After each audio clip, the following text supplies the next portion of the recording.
Government employee కాబట్టి వెంటనే central vigilance దీని మీద ఎంక్వైరీ చేయాలి.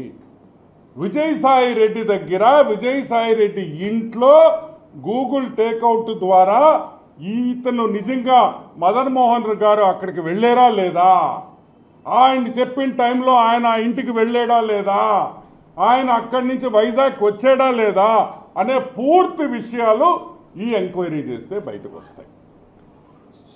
సరే, పిల్లా విషయం బయటకు వస్తే ఎందుకు విజయసాయి రెడ్డి ఆమెకు డబ్బులు ఇచ్చాడు అనేది ఒకటి బయటకు వస్తుంది.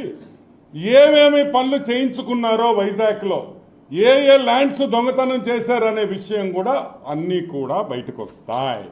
సో వెంటనే దీని మీద మనం విజిలెన్స్ ఎంక్వైరీ మనం అడుగుతున్నాం. అన్ని విషయాల్లో కూడా ఈరోజు వైజాగ్ దోపిడీ చేసింది విజయసాయి రెడ్డి అనేది అర్థమైపోయింది.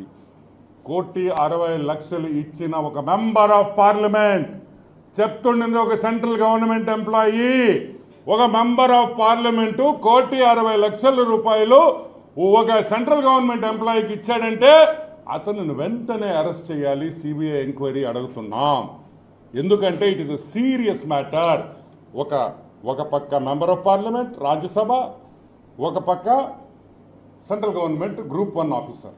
ఒక గ్రూప్ 1 ఆఫీసర్కి 1,60,00,000 ఇచ్చాడని ఆ గ్రూప్ 1 ఆఫీసర్ ఒప్పుకున్న తర్వాత ఈరోజు విజయసాయి రెడ్డిని వెంటనే అరెస్ట్ చేసి సిబిఐ ఎంక్వైరీ చేసి మొత్తం ఒక 2 లాఠీతో 2 తగిలిచ్చేస్తే అన్ని విషయాలు బయటకు వస్తాయని కూడా నేను మనవి చేస్తున్నాను.